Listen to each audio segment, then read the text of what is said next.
give me fire, give me that which I desire.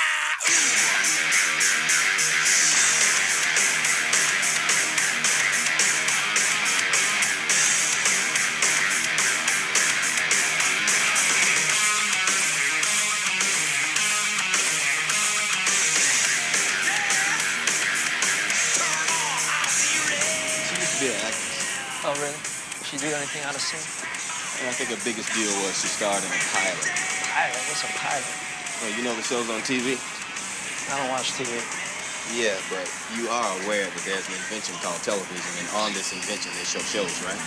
Yeah. Well, the way they pick TV shows is they make one show. That show's called a pilot. Then they show that one show to the people who pick shows. And on the strength of that one show, they decide if they want to make more shows. Some get chosen and become television programs. Some don't. Become nothing. She started one of the ones that became nothing.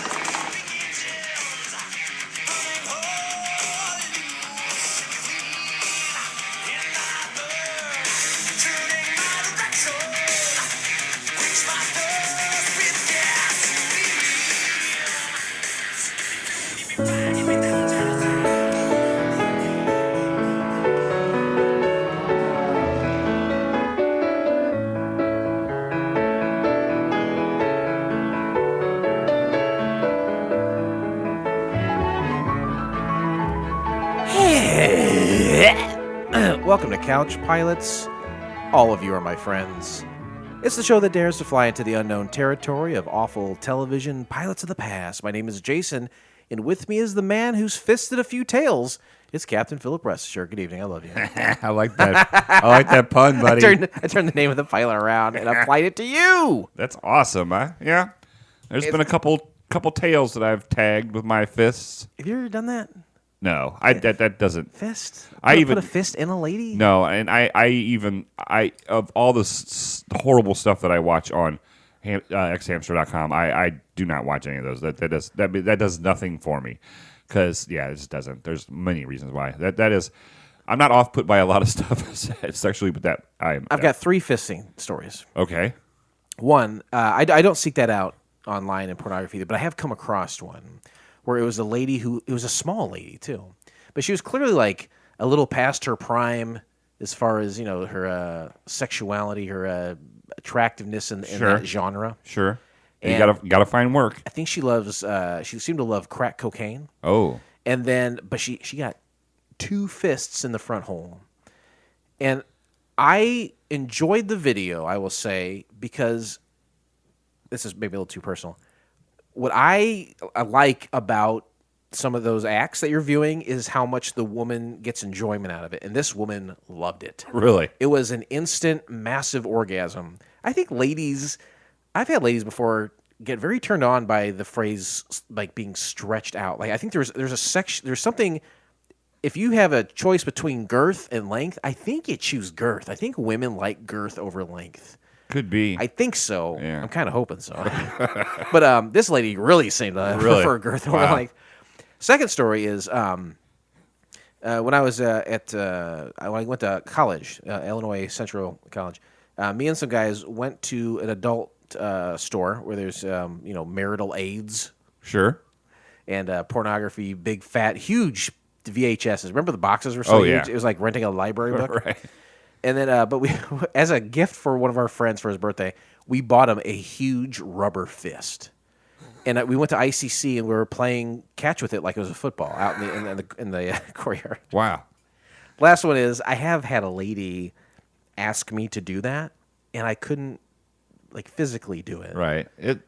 I think there's technique involved. Like you have to watch a YouTube video of some kind. I think so. I think you have to maybe you have to be double jointed. I don't know, but I think there's kind of a smashing and lubricating of the hand. I tried it and it didn't work, and it doesn't. I would never ask a lady, "Hey, can I?" Right. Yeah. Hey, you mind if I do this? Yeah. Can I pump my fist in you like I'm at a rock concert? I don't. Yeah. Not for me. I don't. That's not. Yeah. Well, that's something we have in common. Those are my 3 stories. Those were great stories. Hey, that song up front was Fuel by Metallica, and I am sad to say we live in the age of Metallica where that song is probably considered a classic by them, which, if you ask me, is just the first 4 albums, baby. Yeah. What are the first 4 out? Let's hear them. First one. Kill 'Em All. Hell yeah. Ride the Lightning. You got it. Master of Puppets. You know it's true. And One. No, one's on that album, but the album is Injustice for All. Justice for All. Yep. But you're right; those Yeah. are the four. Yeah, those are the quintessential. After that, there was a tonal change where I think they were going cut more their pop. hair. Well, they cut their hair for Load.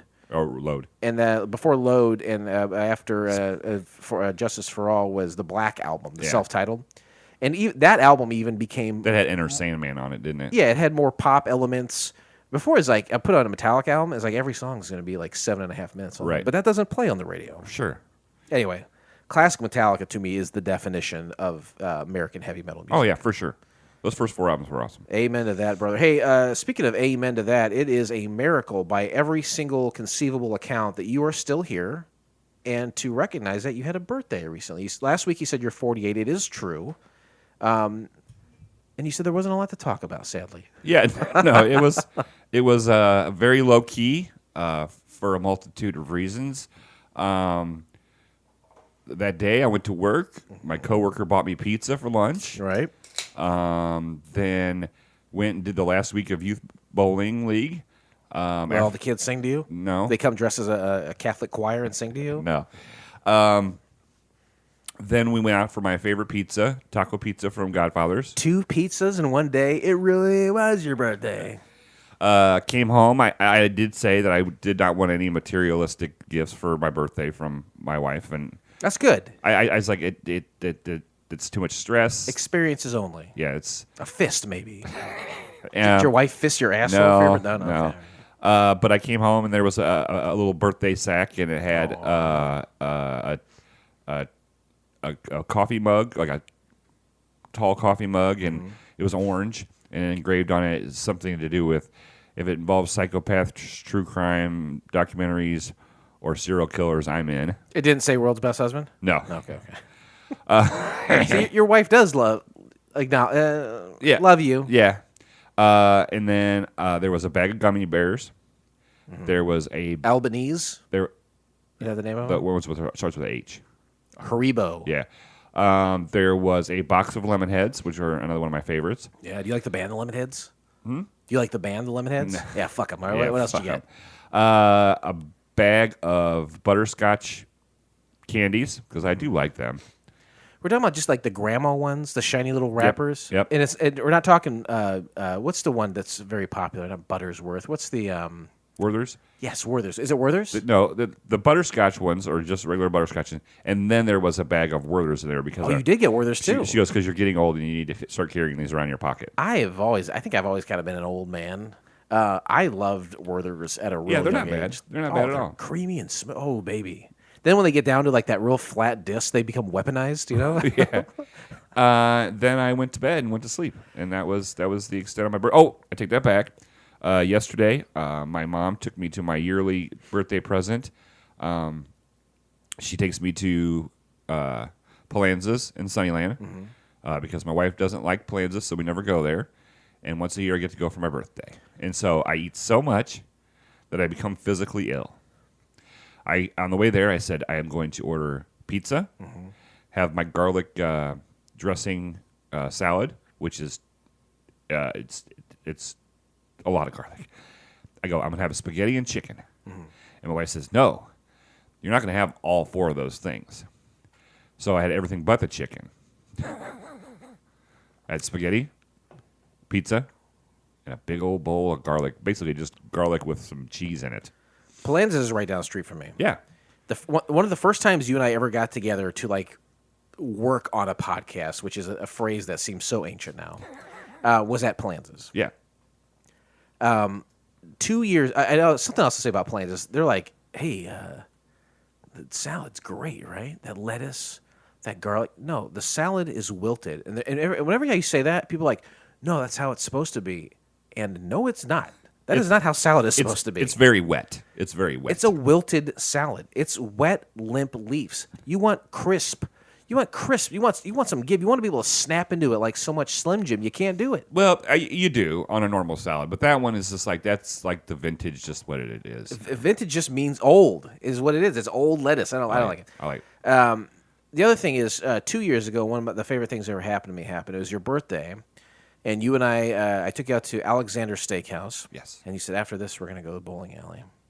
And after that, we're going to the Moose. I said, all right, buddy, it's your birthday. Whatever you want to do. I think I even played some country music in the car for you. Yeah, you did. You played Sturgill Simpson. I remember now. And then, so we go to the Alexander Steakhouse, and he said, I'm going to get a big old basket of onion rings. And as you start eating them, you're like, I'm going to pay for this later in a variety of ways. I said, I don't give a shit. And we eat our food, and then we go to the bowling alley, and your wife is there, and you're like, I had a steak and a bunch of onion rings. And she said, you're not supposed to have those. You can't have them. Like a Jewish mom? I love the idea of a grown woman telling a grown man that he can't eat something. That is ridiculous. Well, the reason why she says it... Well, I know why. Yeah, because it bothers you, right? Physically, it makes me ill. But it's so funny. It's like, you know that. You know it makes you ill. You chose to do it anyway. The fact that she's yelling at you for doing it is so funny to me. Well, this is like she said I couldn't order pizza, spaghetti, and chicken when she wasn't even paying the bill. Just take it home. Whatever you don't eat, take it home, eat it later. Yeah, I gave it all back to my mom. She paid for it. I let her take the pizza home, and I had a little bit of spaghetti left. Then last year we did the same thing. Except we had a big old crew of people go for your birthday. Yeah, that was a big. We were back in the back room. Yeah, it was cool. Very cool. And then I said, what about this year? We'll take you out for your birthday. He said, I don't want to do anything for my birthday. And I said, well, I hope you change your mind, but I'm not going to bother you about it again. And I didn't. Nope, you're right. No, because you're a fucking grown up. Why couldn't we all go out and have a nice birthday dinner with you? Get a big old supper. I really wanted to. I just didn't. I wasn't in a good headspace to where, like, I don't want to go celebrate and like all these people, like, or even if it's just me and you, like, go and do this, and then like I'm not like enjoying it because then I would feel bad that like everybody did this and he's like bummed out. Mm-hmm. Does that make sense at all? No, I guess, but there's a lot of narcissism in that too. Do you think so? I think a little bit. I think people can have a good time, and you could put a brave face on for everyone. Sure, but if you genuinely don't want to do it, then we don't do it. Well, but I want you to know that people care about you and that we want to celebrate. And then when you say no, it's fine. But I think it's to your own detriment. When they throw you in the ground in a couple months from now, that won't be one of your memories. Us going out for your 48th. No, what you're saying is completely right. Anyway, we just love you, and we want to celebrate if you let us, but no one's going to twist your arm. Right. Anyway, something else I wanted to ask you about is you've been involved in a lot. You always have you're hard up for time. Everyone says, Blake Clayton, come out and hang out with us. And you say, is there going to be a podcasting recording going on? And we'll say, no, it's just us hanging out. You said, I'm out. Recently, some of those things have gone away, though. You've had you love to bowl. You still love that to some degree. Yeah, I had a good day today. You had the youth league that you work on is wrapped up, and you've decided not to re-up at least this next go. Right. And then a current league is going to be ending soon. It'll be done by the time this releases. What are you doing with your time after that? Can you say how you'll be filling your time? If there's a new hobby in place, if there's something that you're going to work on or want to do with this vacuum of time? Well, there is talk of me running for office at the Moose. Now that seems insane to me. Is that true? Yeah, that's very true.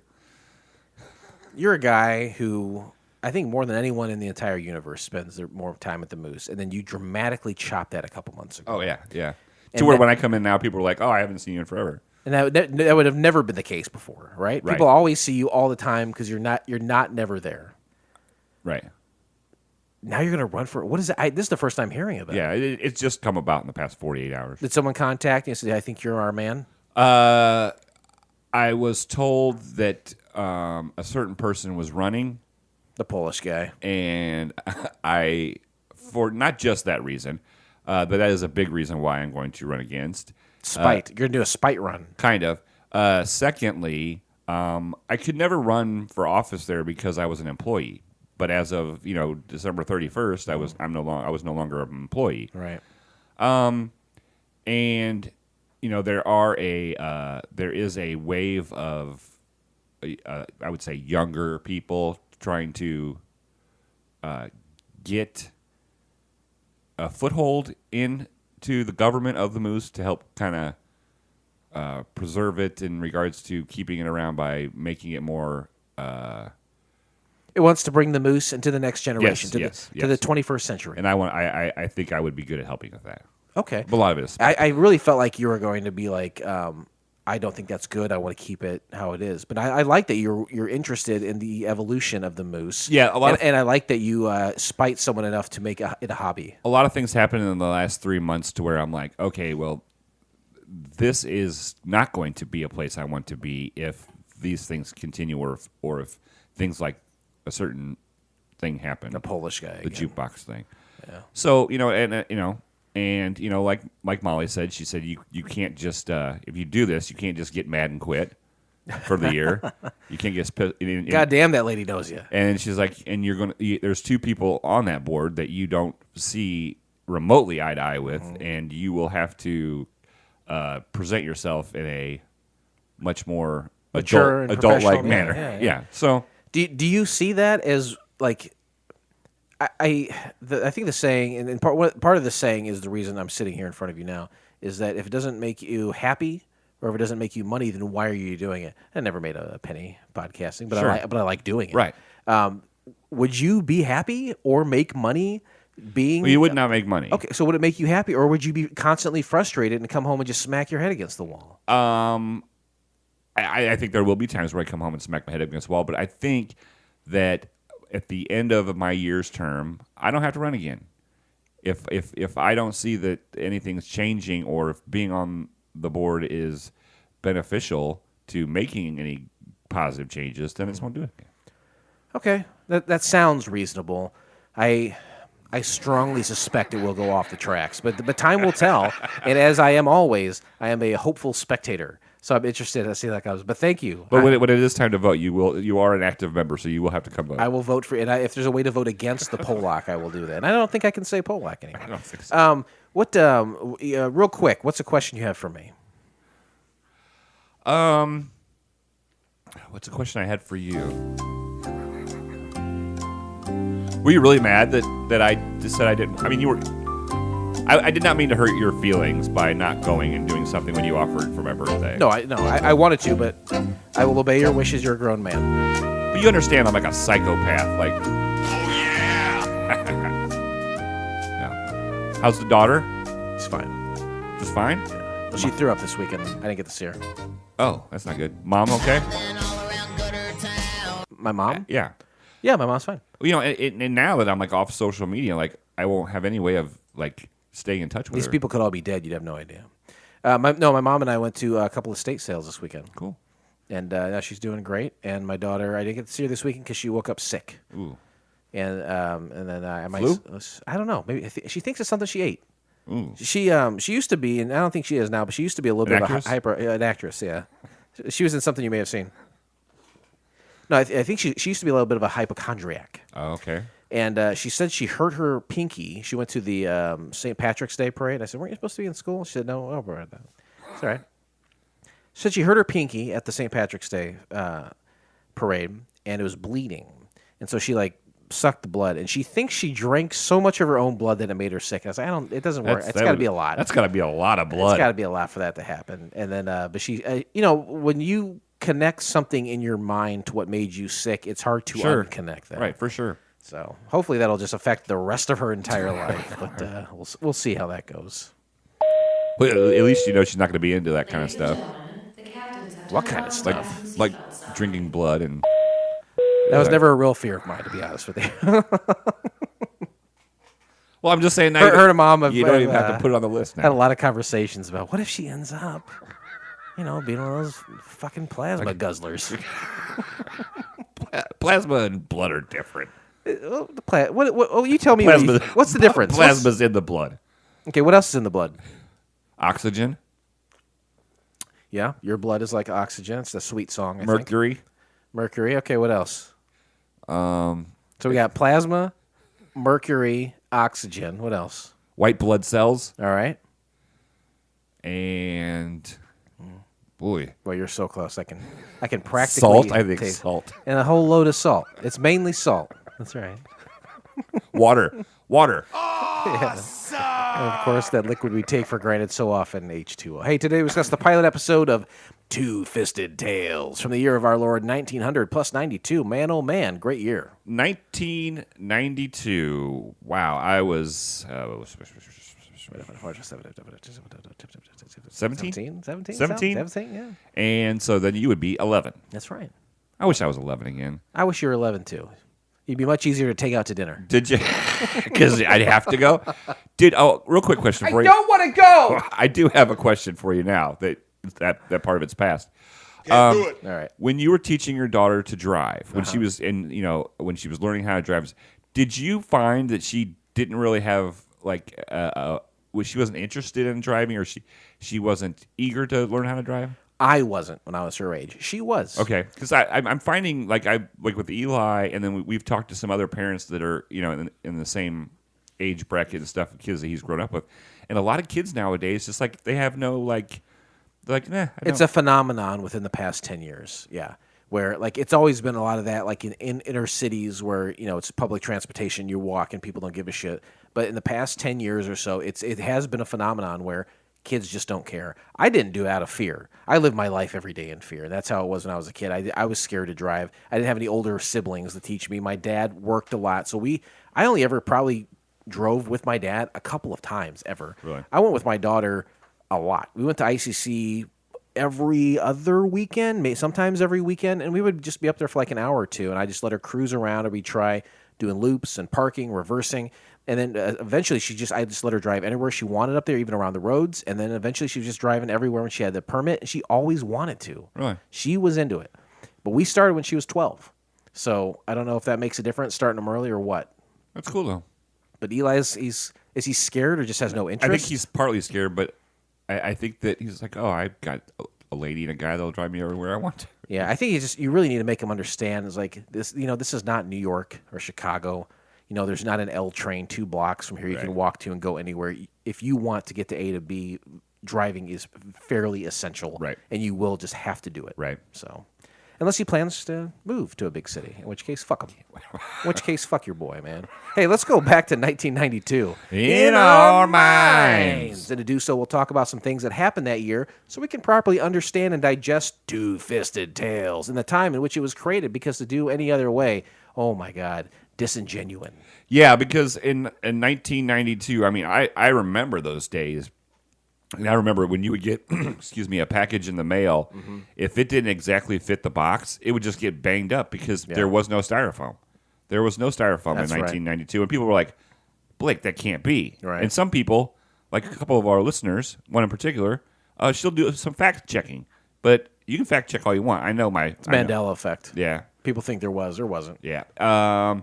We also did not have the movie Cocoon. Can't do it. In 1992. Right. And was Cocoon with Wilford Brimley? yeah. And what? It's just like I remember you doing that voice, but I don't know that Wilford Brimley ever said it like that. It's like someone. But every time I do it, you know who I'm talking about. That's exactly right. That's the Mandela effect, right? That is the Mandela effect. And we did not have Wickware clothing in 1992. We didn't even have John Wick wear, did we? You would sweat and it would just stay in that cotton. That was it. And it wouldn't breathe. But now we have this it repels sweat. It breathes. And What does that mean? Repel sweat. If you it means it doesn't soak into the material and stay into the material like. I understand that, but where is it going? Because It's going back on your body. I was going to say It's going right back on your body. people aren't walking around with this wickware, dripping sweat, and just leaving a trail like a puddle behind them, like they pissed their pants. Right, no. It's going. Something's happening. Well, to that. it's all rolling down and then it just absorbs in your underwear because we don't. Is that so? You're walking around with a big wet diaper? Is that what it is? The band of your boxers. Band of the that makes the sense. band of boxers. Oh, remember yeah. that band, the boxers? Sure. A lot of hits. A lot of hits. Here's some things that did happen. April 20th, the Freddie Mercury tribute concert held at Wembley Stadium, London, is televised to over 1 billion people and raises millions of dollars for AIDS research, which, oddly enough, I think kind of worked. Like, I think in the past few months there have been a few documented cases of AIDS being cured. Wow. Now, I don't know if it's got to be very specific circumstances, but I don't hear numbers anymore. It's like, last year 250,000 people died from AIDS. I think you can live a very long life as long as you're chomping pills like they were your boner pills out of your cigar box. And that's all because of Freddie Mercury. Seriously, it may have started there, Oh, we have a problem? We have content. Oh, you have content? Well, have a seat real quick. Oh, boy, what a treat. Both of you don't sit down. You have to sit down. Nobody can hear you. This is great because I have not seen Molly in months. Molly, have a seat. I thought you're the Shelley Miscavige of this show. You're not going to sit down? No. Okay. Do you know Shelley Miscavige, Molly? I do not know. The Miscaviges run Scientology in Hollywood, and the wife of the guy who runs Scientology has been missing literally for 12 years. No one has seen her. Oh. Most likely dead. I thought you were kind of dead. No, not dead. Your hair's long. It is long. It's ready to go bye-bye. Your nails long too? No, bit all those off. We were just talking about what a scaredy cat you are to drive, Eli. Oh. Actually, Pull that. Now you've got it all. It's that. Stop touching it. Let go of it. Yeah, you should never touch the mic directly. Never touch the mic. There we go. Blake's got it positioned for you. Talk into that circle. Yeah, just don't touch it. Lean into it. I drove from my grandma's house, which is in East Peoria, to here. Took the back roads. Really? Are you scared to drive? Are you good? I am okay-ish. How was it? It was all right. It was dark.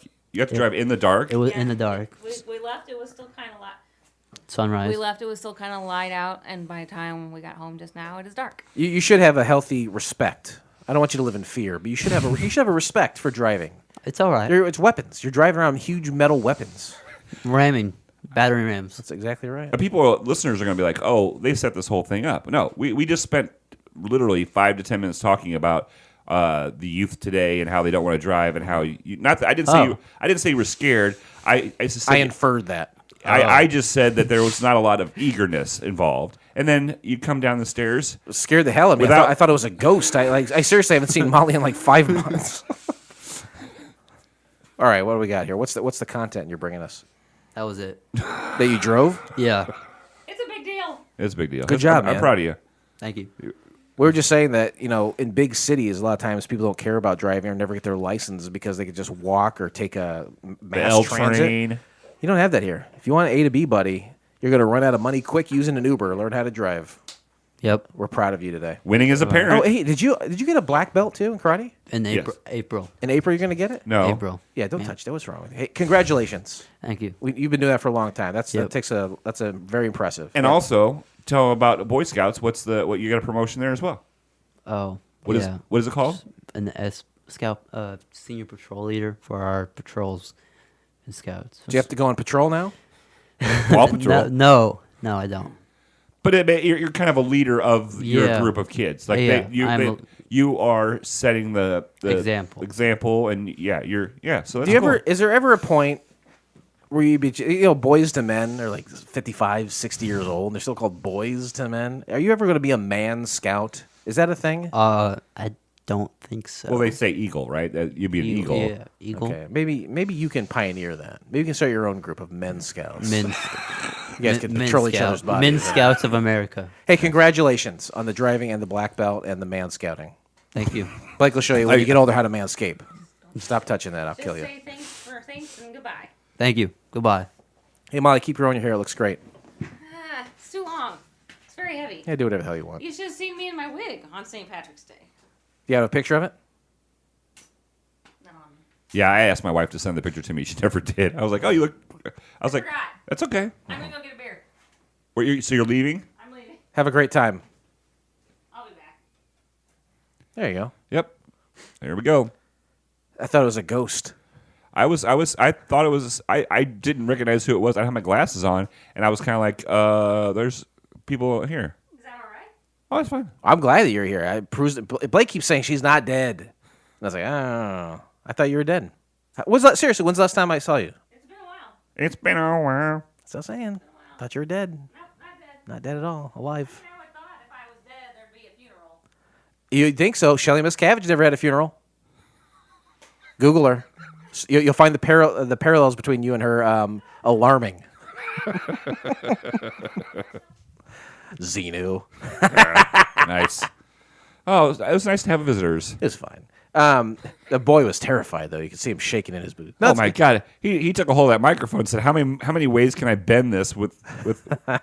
That's all right. Treated it like it was goddamn Stretch Armstrong. No, it was man scouting. Impressive. The boy's got commitment. He You does. The karate teacher guy. There was 7 kids that got promoted to black belt, and he said that he looked it up, and they all had in between 475 and 550 hours of training. Well, you know what Malcolm McDowell said. I think I got it wrong, but 10,000 hours. So once he gets there, he'll be a super. Oh yeah, you're an expert if you do 10,000 hours or something. And I'm almost there. I did the math. I'm almost there on podcasting. I'm almost a podcast expert. There you go. Whatever that means. Sometimes things don't add up to anything.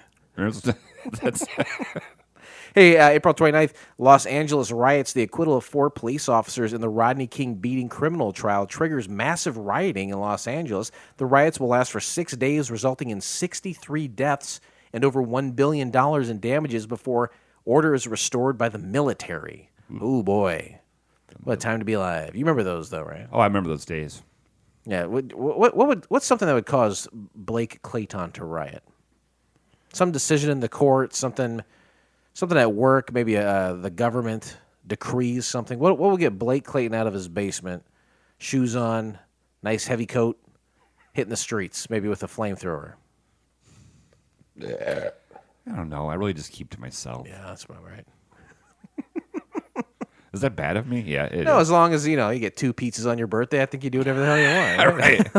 Right. Wilted lettuce? Oh, fuck it. Ooh, yeah. Fuck the world. As long as I like lettuce that drapes. That's what I like. Hey, finally, for April of 1992, the highest grossing film of that year. I'll give you 2 guesses, and you won't get it. Lord of the Rings. No. What, 92? Okay, go ahead. I didn't watch a lot of movies. I'm going to give you a huge... Friday. I'm going to give you a huge... That's wrong. I'm going to give you a huge clue, though. Okay. It's about a giant dog. Clifford? Beethoven. Really? Highest Wow. of that month, the highest grossing film, $60 million, about a dog that just drools. And then Charles Grodin reacting. He's great, isn't he? Yeah, he's dead, right? Oh, he's real dead. Poor guy. I saw him. I used to see him a lot on like Johnny Carson. He'd be on there. It'd be funny because he'd come on like a real asshole, but it was clearly like a thing that there was a bit they it would was do. a bit. And then years later, 20, 25, 30 years later, he shows up for, I think, an episode or 2 of the FX acclaimed series, now permanently buried, Louie. Remember Louie Oh, show? yeah. Louie. I was like, they had this guy on play a doctor, and I was like, oh, that doctor, it's an interesting character actor. Fucking Charles Grodin. I hadn't seen him in 20 years. He looked like a terrifying old man. Right. Like a bag of bones. Speaking of Johnny Carson, Yeah. I heard on a podcast, I Yeah. didn't know this, Right. that at one time, what was that Vegas guy, the singer guy? Wayne Newton. Wayne Newton and Johnny Carson used to be really good friends, right? All right. Wayne Newton would come on, they were really good friends. Yeah. And then they both had the opportunity to buy the Tropicana in Las Vegas. Oh, the hotel. Okay. Yeah. And Johnny Carson got outbid, and they were never friends again, to the point where he would say stuff about this guy on the show. He drove from Vegas to the studio. Wayne Newton did. Wayne Newton to Johnny Carson's office and said, if you ever talk about me again, I'll burn your fucking house down. That's awesome. What a fucking baller move by Newton. Fuck yeah, well, that's back when he had ties to the mob. Of course, you could be like that, then, right? Yeah. Carson was, I think, many of them consider him the master. I never thought his interviews were awesome.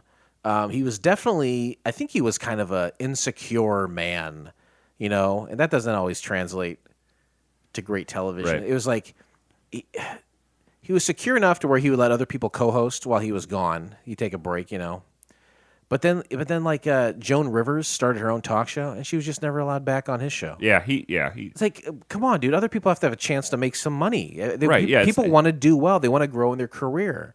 But that kind of insecurity has always been a turnoff for me when it came to Johnny Carson. Yeah, for sure. But I recently I found a couple. I get new podcasts, and there was a podcast I guess last year that was out.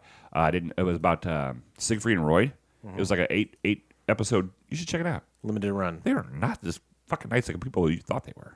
I knew they were homosexuals. Well, yeah, but that was fine. I don't care about that. And well, there may have been hints of bestiality. I don't know, but beyond that, I have just- no they- preconceived notions. they about weren't them. as wonderful as people kind of thought they were. I never thought they were wonderful. I don't You know. should listen to it. It is interesting. All right.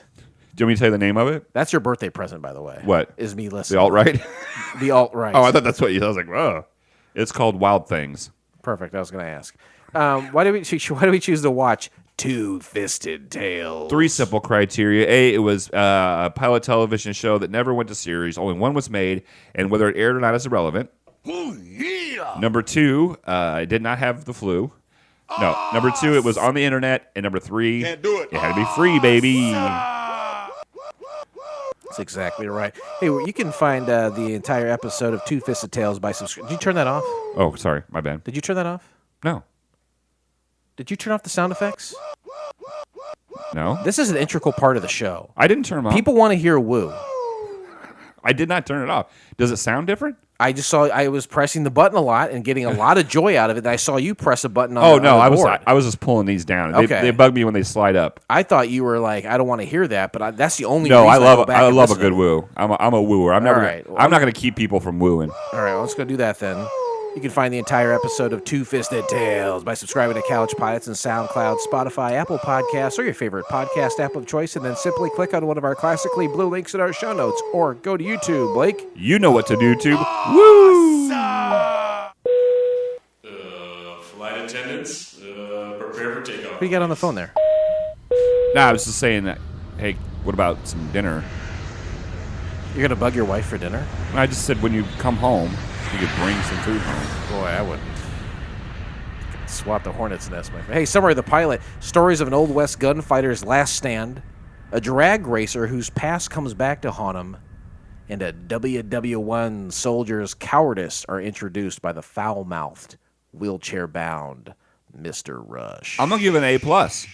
I think that was a perfect summary. Whoa. It's short, concise, but detailed. One long, but not too long sentence, and really within a few words, summarizes each segment of the show that we'll find. Yeah, it had to be a long sentence. This was a long show. It's bound to be a long, interesting facts. Ladies and gentlemen, children of all ages. Welcome to Interesting Facts. This is the part of the show where Jason has scoured the internet to find out facts you may not know about this show.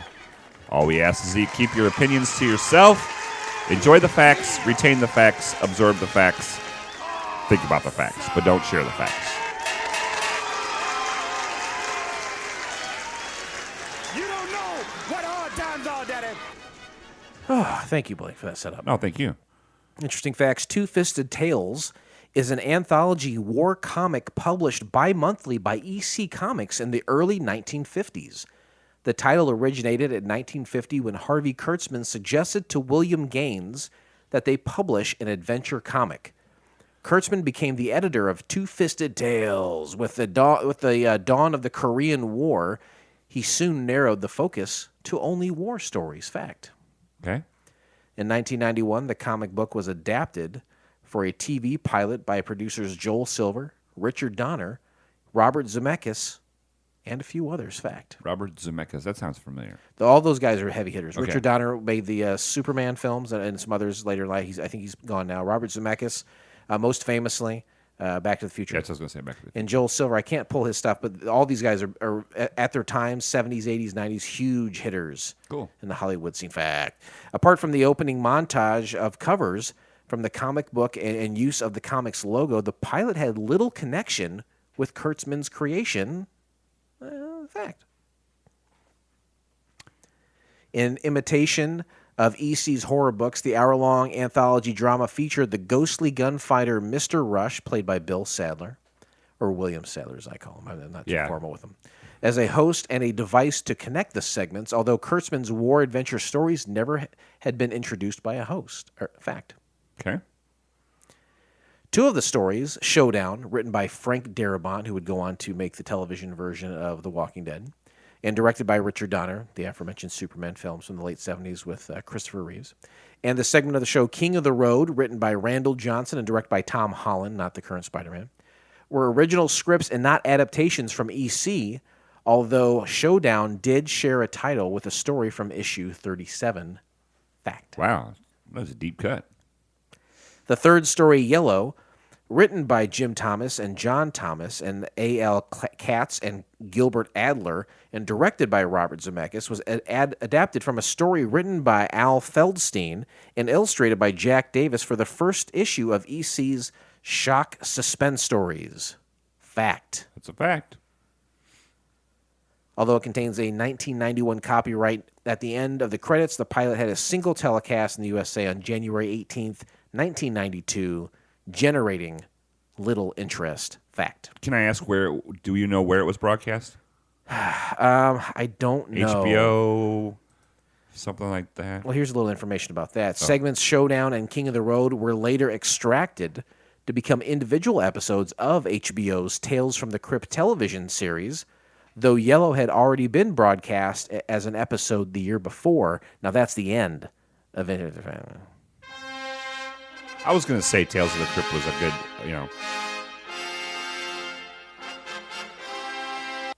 All right, Twitter responses. Twitter responses. I want to Jason got some Twitter responses. No way, Jose. Which is interesting. There's a lot of notable people in these three episode of this anthology showing here. Some of which are so big that they purposely do not have public available Twitter, which is how I reach out to people. So I didn't get any responses, but I put some feelers out there. Yeah. Ain't got none. That's okay. Hey, let's talk about this 1 hour and 30-minute pilot made-for-TV movie, which contained, again, 3 separate episodes of what would be an anthology series that just was never picked up. Right. We start with the kind of the intro to the show. It's a lot of comic book flashes, different. What do you call them? Cells. Cells. It's like what Marvel does now. Yeah. Marvel does the thing where you're like flipping through the comics, you hear that, and you get all this fancy intro stuff from Marvel films, but this is like a version of that from like 10, 15 years prior. Right. And then, there's a lot of violence, a lot of guns, and a lot of like ferocious animals and fire. There's a lot of fire in this intro too. Yeah, even the words, the word of the phrase of the series, two-fisted tails, is often seen on fire in its font. Fire font? That's right. I used the fire font for the rest of this. We start in a large, dark, empty room, kind of in sepia tones at first, almost old-timey tones. So there's a big window with light shining through, and it shines on a man in a wheelchair. This is William Sadler. He has been a character actor for many years, been in many great things, arguably most notable as Death in the Bill and Ted 2 and 3. He played the character of Death. Okay. But very famous I've character actor. seen him on stuff. I just didn't, yeah. And he said he's been shot 12 times, and he's about to tell us a story about it. And when he was shot, he never cried or whimpered. He's kind of a middle-aged guy. He's loud and he's angry. Yeah, and he's talking to you, the person who's watching this. Thank you, yes. And he's basically saying, I don't think you have the guts to watch this, what I'm about to show you. Yeah. And then points the gun at the screen. There's a lot of that. Very Alec Baldwin-esque. And he shoots it, and then it goes into the first of 3 mini stories. Yeah, and this one's called Showdown. And it's, of this hour and a half, this is only 22 minutes of it. This is like the shortest one. Yeah. Well, the two up front, I think, are about the same length. They're really short. We get some credits. It's an old West tale about a gunslinger, 2 guys on horses who ditched a posse from chasing him. One of the guys is in bad shape, and the other guy, whose name is Billy, he says, he kind of said, I'm going to put you out of your misery. You're slowing me down. And he shoots his buddy. Right. And then he takes his other horse, and he rides into town. Yeah, he goes into town, and he's getting ready to go in the saloon, and the guy who was like leading the posse, his name's Tommy. His name is Tommy. Yeah, Tommy. And he's played by David Morse, another character, very famous character. David Morse is tremendous, but his posse had been following them. I think they came across the guy that Billy just shot. They came across his grave, and they knew they were on the right track, so they find and catch up to him in this town. Right. And he's like, I got to take you in. He's a Texas Ranger, I believe. Right outside of the saloon. Yep. Yeah. And it's so funny because they're just talking like in a normal tone, and then the camera pans out, and they're like on the opposite sides of the street. Very far. Like normally they would be yelling to have a communication, but anyway, so they go out and get out to the middle of the road to have a shootout. Well, Billy recognizes this guy. He's like, "You're the Texas Ranger who's been following me." He says, "Yeah." They line up in the middle of the street like an old fashioned, gunslinging. Corral. Exactly. And they, he's like, "You say when?" Billy says, "You say when?" And of course, Billy shoots him. He shoots him twice, and seemingly knocks Tommy down, shoots him, and kills him. Yeah. Then he walks over and walks into the saloon. Yeah, we see a shot of Tom dead on the ground, and then that kind of fades out. When it fades in, Billy's in the saloon. Yeah. He's already in there, and he's getting some whiskey, and then he's invited to sit down and play cards with this guy named Cornelius Bosch, I think is his name. And he's an older fella. He's quick with his hands, and he's selling something that he calls Wonder Tonic. He says it's going to make your eyes better. It's going to make you faster, your reflexes sharper. And Billy's like, "Look, old man, I got my gun pointed at you. Don't try anything funny. I'm the quickest draw around. I'm not interested in your snake oil." And the guy says, "Hey, 10% off." Billy says, "Hey, fuck you, man." Well, he hasn't cussed, but we'll get some cussing later. And he says, "All right, you know what? I'll give it to you for free." And Billy drinks it. Yeah, just drinks it. Looks around for some reason. Looks around before he takes a drink, and then instantly, Billy's looking around and he sees flashbacks. He sees people in the bar and has flashbacks. These are all people that he has killed, and you don't find it all out at once. I mean, as it goes, the scene goes. He sees the flashback of somebody killed, and there they are. He looks over Cornelius' shoulder and he sees. He says, "God, that guy over there, Cornelius. My God, he's a spitting image of Doc Holliday." And then you see the guy sitting at the table, but you also see in Billy's memory Doc Holliday getting shot and killed. And then I think you see the guy that he rode in with that he just killed. Right. And then you see Tom, the guy who he just killed. Yeah. And then a guy named Frank, who I don't know, but he's basically, the saloon is seemingly filled with dead guys that Billy himself had put out of their misery. Right. And then, he's having a problem with this, obviously. He's having a huge problem with this. And he's like, I instantly put, well, is he dead too? I put the question mark. I questioned myself in my notes, which doesn't seem. I thought that maybe this was happening in Billy's mind while he was laying on the ground outside dead. Like this was, like in the moments of him dying, this was something that was playing out. That's what I thought. It's not quite that. Yeah, so he's dealing with all this, and he's kind of freaking out and kind of getting loud about him, and they're all saying, "Hey, it's time for you to come with us." All these dead guys get up from their seats, and they all kind of surround Billy. Yeah. And he's got some issues with it and freaks out a little bit. Tom's like, "Hey, we're in a warm place, and it's quiet, and we're here to take you with us." And he's like, "No, I'm not dead. I'm not going to heaven, or I'm not going to hell." He's like, "It's pick which one you think it is." Tom was like, you shot me out there. Remember that?" Right. He said, "Yeah." He says, "Do you remember coming up to my body and then walking into the saloon?" Because you mentioned that before, but that's not what happened. We do not see that. Right. It's whatever is going on. It's like how they say ghosts get trapped on Earth and in these weird cycles and these places that they remember. Billy is like, "No, I don't remember doing that." And so they basically tell him, you got to accept your own fate, your current fate of what's happening. Right. And as they're taking this and they all start to leave, then this guy comes in with a group of people, and there's kids, and they're dressed like normal people, and it's a tour. This guy's taking them to a tour of this old town in this tavern. Yeah, Billy covers his eyes and screams. When he opens them, all those dead guys are gone. And yeah, there's like a guy comes in with like an ice cream white suit on. You're like, what the hell is this? And it becomes very quick and apparent that this is like Dollywood, a ghost town ghost tour of Dollywood. Anyway, they're taking this guy. The guy's taking these tourists around. He's telling about Billy's final stand. He's talking about Billy that's dead as a ghost right there. Billy walks through the crowd and he's putting his hand in front of people. No one can see Billy. This isn't like, hey, here's a ghost. Check him out. Isn't that crazy? People can't see Billy, but Billy can see them. The ghost tour leaves the saloon, and so does Billy. He goes outside, and he sees like the modern world, but it's mainly just a slightly updated version of the previous town that we saw. Billy enters the saloon again, and he's broken, and he's kind of apologetic. He kind of understands and he's calling out to the mystics. He's crying into the world. And then Billy exits the saloon, And then we get that scene again where before when he was outside of the saloon, when he first meets Tom, we get that scene again. Right, the shootout scene, and it shows it again, and then but it also shows after Billy shoots Tommy that there are his posse guys are hidden all around the thing, and then they shoot him up completely. So it looks like Billy gets a couple of them. Oh yeah, sure. Billy, you know Billy. He's always going to get a couple. Well, with the name drop earlier of Doc Holliday, I guess we have to assume this is Billy the Kid. Yeah, I was wondering that too.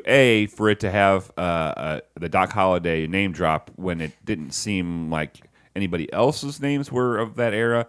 They called him a kid a few times, and then they said, so I assumed it was Billy the Kid. Well, they do say his last name too, which I don't know enough about Billy the Kid to know what his actual last name. I suspect it's an easy Google, but I believe his name to have been Billy Quintain. Okay. So if that's really Billy the Kid's name, then this is just a fictionalized account of Billy the Kid's life and or the end of. Because he shoots some of Tom's posse up, he kills a few, but they definitely gun him down dead. And they kind of cut from that scene after he dies, and they go back to the graveyard that Billy had briefly stopped at to kind of bury his buddy. Billy the Kid's real name was Henry McCarty. Well, there you go. That's weird. Sorry. Maybe they're licensing things, I don't know. Yeah, that's what I figured. Anyway, they go. Billy's now back at the graveyard on his horse, and who's next to him but Tom on his horse? And they've kind of like Billy's accepted his fate, Joined the posse, and Tom's has accepted his fate, and kind of like metaphorically joined their dead posse. You're right. And he was like, "Let's ride out." I love when a cowboy says, "Let's ride out." You I like love that? Yeah, I mean, we can't do that. Like, we're all hanging out in the garage and be like, "All right, guys, let's ride out." Next time we're all out there, I'm going to say it. You know what? I'm right behind you. I'm going to gallop away, and I'm going to be slapping my ass the whole way. That's the end of that one. Yeah. That's the end of that. The next one, we go back to that room again, and Mr. Rush is in there with his wheelchair, and he taunts us. He basically saying that, hey, I know you were scared of what I just told you. You're hiding behind the couch. And then he fires a shotgun right at our faces. Right, again. Jesus. And there's a quick fade here and a fade back in, which I would say this would be the either going to a commercial break. I think commercial break. Or if this is just a half-hour thing, it would be going out of that episode, and then the fade in would be going into the next episode. Either way, Mr. Rush is now screaming about the metal plate in his head, and he screams that it took many stitches to his head, and he said, I didn't cry or whimper about it. This is something he says at the beginning of every, I don't know if you noticed this, yes, but he says, I didn't cry or whimper. He's basically telling you what a tough man he is and how many crazy, insane stories that he has to tell you. And doesn't he, is this where he shows the underwear, or is that? No, that's the next one. So this story is called King of the Road. And then you see some drag racing, some muscle cars drag racing, and then you see a huge wreck that happens. A pretty spectacular car crash happens that night. And there's a greaser guy, with a toothpick or a cigar or a cigarette in his mouth. Next day, I assume, we're outside of a home in a suburban neighborhood, and there's a young guy named Billy. And this is the guy who won the race the night before. And we should say, the most famous guy in all of this. Yeah, this is Brad Pitt. This is Brad Pitt. Very young Brad Pitt. And girls, you got to watch this because Brad Pitt has his shirt off for a lot of this. But he walks up to this house. There's a guy working underneath a car, and he's like, "Hey, I'm looking for I'm looking for this guy." He doesn't say the name. Yeah, the guy's working on a car, and he's like, "This is my daughter's car. I'm just working on this. How can I help you?" Looking for a guy. And they talk a little bit. They said, "We never told me the guy's name." He says, "I'm looking for Iceman." Iceman. Ooh, could have come up with a better name than that. Yeah, and the guy that is underneath the car and that Billy's talking to, his name is Joe, and we come to find out that he is a police officer. He's a sheriff. Yeah, and as soon as Billy says Iceman, the guy under the car gets out from under the car like it's clearly him. Right. His name is Joe Garrett, and he is clearly Iceman. Right. And when he gets out of the car, Billy's already gone, and in his own car, speeding at a now in the middle of the street Joe. Yeah. He's speeding right at Joe. Yeah, and Joe doesn't move, doesn't flinch, like a boss, you know? Like a true Iceman. Yeah, like he's got ice in his veins. I think that's probably why they call him Iceman, right? Probably 'Cause he so. had ice in his veins. Well, that night, Iceman goes to a local skate and serve hamburgery. What do you call those places? A sock hop? Not a sock hop. That's like a Diner? dance. Drive-in diner? Oh, like a drive-in. Yeah, like a drive-in. Like a Sonic's. Yeah. It's his daughter works there. Her name is Carrie. Carrie. Sorry. Billy shows up, and Iceman, he says to Iceman, he's like, I'm glad you're here to run into you again. He's like, hey, my name is Joe Garrett. I don't know who you're talking You got about. the wrong guy. You got to be confused. Billy like compliments him, but he does so where Billy has got negative intentions. Sure, for sure. He's being snarky about it, but I think he does respect this guy. But it's kind of like the young buck. You can feel like he wants to challenge this dude. And Joe's daughter works at this, and she's a waitress, and she kind of makes eyes with Billy, and Joe has to leave for a call. Gets a police call on it. I think I don't know. Is he in his police vehicle there? Yeah, he is because the radio's going off. So Joe, he's adamant that Billy has the wrong guy, and then once Joe's gone, Billy moves in on his daughter Carrie. When she's off work, she joins Billy for like a high-speed ride around town. And then when Billy drops her off, they're doing a little kissing. Yeah, there's some kissing. I'm like, wow, you just baby. get in the car with this guy. He goes 80 miles an hour, and you'd probably hang out with him for, a couple hours maybe at the most? And Smooth then you're making operator. out. He's smooth. He's a hot piece of ass. As soon as she goes in the house, he gets out of the car, Billy does, goes over to the mailbox, puts a manila envelope in there, and puts a big, huge tarantula spider in there. Yeah. Here's something I noticed. Joe's mailbox is pretty beaten up for some reason. Right, and it says it's like painted Garrett. Like you think a sheriff would have a nice mailbox? Yeah, or do people do this because the car's out front and people like to beat up cops' mailboxes? I don't know.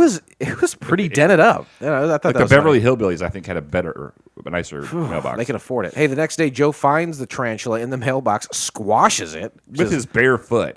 Was his bare foot? It was his bare foot. That's what I didn't understand. I wrote that. I didn't. I wrote that he flings it off. Ugh. He flings it off of his, his hand, and then squashes it with his bare foot. Which, why are you going and getting? It's pretty gross. Yeah. Hey, that manila envelope that you're talking about, it contained photos and news articles of a teenager dying in a spectacular wreck way back in the day, and we can only presume that Joe was responsible for this. Right, and what it was is that whoever it was got away with manslaughter. Yeah. So that night, Billy finds Joe while he's out on the beat patrolling in his police vehicle. He pulls up next to him. He revs up his vehicle and he takes off. And Joe, doing his job, is now in hot pursuit. And just like Billy wants, this is a trap for Billy. And Joe calls it into the police station, but they're like, "Hey, Joe, do you need backup?" And he's like, "No, I don't want backup." The dispatcher then, after he gives him the plates, the dispatcher says that Billy's got a massive rap sheet and a reputation as being the fastest guy around. And because of that, Billy gets away. Billy is the fastest guy around. So okay. So the chase scene. Okay. And also right when Billy had pulled up to Joe, he like stuck his tongue out at him. Like really, he's done it after a signature move of his during this. When he didn't hit Joe at the beginning in the middle of the street, he was driving away and he like stuck his tongue out, and started flicking it like a demon or a snake, and he does it again. And he does it. It's not cool. I think he does it a third time. It is not cool. Yeah. He gets the next morning. Joe gets off of. I assume he's doing like a third shift as a police officer. He gets home from work. He sees Billy's vehicle in his driveway. Billy's driving this hot rod yellow vehicle. It's very clear that it's his. Right. So he rushes into the house. He sees his daughter Carrie getting dressed. He finds Billy in the kitchen and he punches him. Oh yeah, he starts beating the crap out of him. Billy's funny. He's like, "Hey, what's up, man? What's up, Iceman?" Or "Hey, Joe." Yeah, what's up? I'm just got done fucking your daughter. He roughs up Billy. Carrie's very upset, so she goes to her room. Billy then kind of whisper blackmails to Joe. He says, "Hey, obviously I put that shit in your mailbox. You know that I know about you. You've been dodging this manslaughter charge for 27 years. If you're discovered, you go away for a long time." And you're a single parent, and so who's going to take care of your daughter? I'll take care of her. Hey, Joe, I'm going to race you. Carrie jumps out of the. Billy leaves. Carrie jumps in the car with Billy, and they tear ass down the road. Right. Next scene is Joe finds. I keep writing Brad. Billy at his house, or wait. He confronts Billy about racing. At a trailer park. It's like a trailer that someone cut in half. Right. There's literally no fourth wall there. Right. And so he's talking to him, and again, Billy's kind of threatening him, saying, "Hey, you got to race me or not?" Yeah. And he's like, "Where's my daughter?" Ends up, Billy's got his daughter, Joe's daughter, chained and in the trunk of his car. Said, "Tomorrow night, midnight, out on the airstrip on the edge of town. Your daughter's tied up here. You beat me, you get your daughter. If you don't, I'll kill your daughter." Right. And he's got like a gun on him at this point. And if I'm Joe, I'm ripping this guy's arms off. Right. I'm fucking beating him to death with his own. Right. I'm viscera. not going to wait till 24 hours from now just to race him to try to save my daughter. Obviously, this is a story, and we're building to something. But at the same time, too, I don't think this part of Joe is dead, is gone. Joe is getting. Once you're an Iceman, you're always an Yeah, Iceman. there's some vague charge that he's getting out of this. Sure. You know, this takes him back to when he was 16, 20 years old. Yeah, when he was the big kid. When he on was him. Billy. Hell yeah. Yeah. So Joe heads to a junkyard, right? Yeah, I mean, he meets up with a guy that used to work on cars with them. His name is Mole. It'd be a Mole. He's playing the electric blues guitar in a junk, and he has all the pedals. It was weird. How old do you think Joe was? 55? Yeah, for sure. Okay, so Joe was hot shit 30, 35 years ago. It feels like Mole has been sitting there for 30 or 35 years, literally just waiting for Joe to come back. Right, basically, because he's like, hey, Joe's like, yeah, is it still here? And he's like, yeah. And so, Yeah. And this car they used to drag it's pristine. He's like, and Mo's like, yeah, every 6 months I detail it, and I'd also keep it tuned up. Yeah. And all of a sudden, it's been in here for, like you said, 25, 30 years. Yeah. Gets in there, starts it, revs right up. Well, I mean, if he's taking care of it, there has to be, like, as much illogical things that are happening in this story. It can't be so nuts that he just finds his car and it works. There has to be a guy named Mole playing a guitar on a rotten chair that's kept it up all these years, Anyway, meanwhile, Billy's getting a tattoo of Joe on his arm. He's basically got a whole line of people on his arm that he's presumably already beaten. Yeah. Or have on his, check-off list. Right, and it's really, really bad. Oh, it's a shitty tattoo. It's a shitty tattoo. The race is on. Billy has Carrie by gunpoint. He hands Carrie over to Joe and gives his gun to her, which we could just end this right now. Right, and she's like, Dad, we can end this right now. And Yeah, I'll shoot him. And she's pointing it right at him, and Joe's like, no, you're going to take that gun. There's a weird honor among thieves here. Sure. Where, he tells his daughter, you have a gun. It's loaded. You could put a hole in this guy's head and we go home and have a nice bowl of Wheaties. But no, get out there. I'm going to do this. We're going to race. When both cars are ready, we flash the brights. Yep. You pull the trigger, and that starts the race. And they start the race. And to be honest with you, the build up to this, you would think that this race footage would last longer. I agree. This race is over in 5 seconds. Right. They rev their engines. Carrie fires the gun. The boys take off. The race is instantly over when Joe purposely veers off to the side. Billy doesn't understand what he's doing, and he runs directly into a Caterpillar tractor, and it fucks him up to where he is going to die. Yeah, the whole front end of that car is in his lap. Those are the cars where the car was like, hey, this car is going to last forever. You, not so much. Right. You are designed to take the impact, not the vehicle. Billy is bleeding from the mouth. Joe comes up there, Yeah. and he's like, you think this is over? It's not over. And he drops his Zippo lighter Yeah. and lights the gas, the leaky gas. Yeah. And Joe jumps away and runs just in time, and the whole thing blows up. Him and his daughter walk off together at the end. There's no real wrap-up. That's the end of that story. Now we go back to Mr. Rush again, and he shows us underwear because they remind him of the last story covered in skid marks. They're covered in skid marks. If we fade out and back in again for presumably the next episode or the last portion of this. And then this is the segment where he starts to really use a lot of profanity. Yes, that is It comes instantly. out of nowhere. Okay, so this is something I was maybe going to save till later, but I'll mention it now. I know doing the research into this pilot that there are 3 episodes of these two-fisted tales, and we're already at 2 of them, and I pressed pause on my robot machine, and we're only halfway through. Right. So I'm like, there's 2 22-minute episodes, and one, we're going to see it's 45 minutes long, apparently, Right. and that's what this one is. But there's also a tonal change here, where there is a lot more abrasive language. There's a lot more blood, guts, and gore in this one. Right. So this one, while they said was played earlier in an earlier season of Tales of the Crypt, where you can get away with that stuff on HBO, the other ones almost could exist on like a Fox or something. That's true. The new this latest short is called Yellow. And, Right before we get into it, I will say too that Mr. Rush again uses the lines, "Hey, I jumped on a grenade. My body was in buckets. They sewed me back together. You didn't hear me cry. Right. You didn't hear me whimper." Though he has these beats that he has to hit before and after every segment. Right. Yeah, he's drilling it into your head that he is basically immortal. And he's kind of talking to you like he is a drill sergeant. Oh, yeah. He kind of takes on the persona of whatever story he's about to tell you, too. Exactly. And it's called Yellow, and you see a little yellow flower in the ground and as the credits roll. And as the credits are rolling, like I see Dan Aykroyd. I see Kurt Russell. Or not, Kirk Douglas. Kurt Douglas. And then I see Eric Douglas. And I'm like, who the fuck's Eric Douglas? I have information about that. Because I don't think I ever saw him much on anything. And you also have Lance Henriksen, who is another great character actor. He was in, I think, the first and maybe a later Alien movie. Okay, was he the sergeant? He was Ripper, who was killed about halfway through. Okay, He's great. Lance. So those three guys are tremendous actors. Right, for sure. Seriously, Kirk Douglas at this point, 78. Yeah, and I'm like, Dan Aykroyd. This must be like a funny one. I don't, you just assume that Dan Aykroyd is going to be a funny stuff.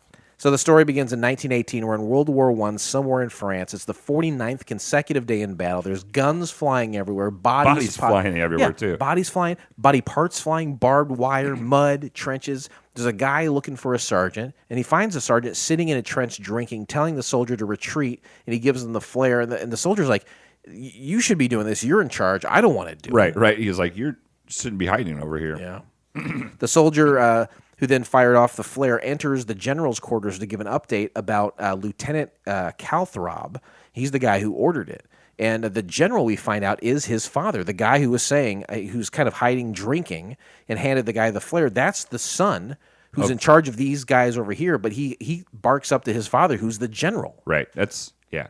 And the general is Kirk Douglas. The guy who plays his son is literally his son. That's Eric Douglas as I call him Junior through a lot of this, Calthrob. And then Ripper was Lance Henriksen, who played the soldier saying, I don't want to retreat. Right.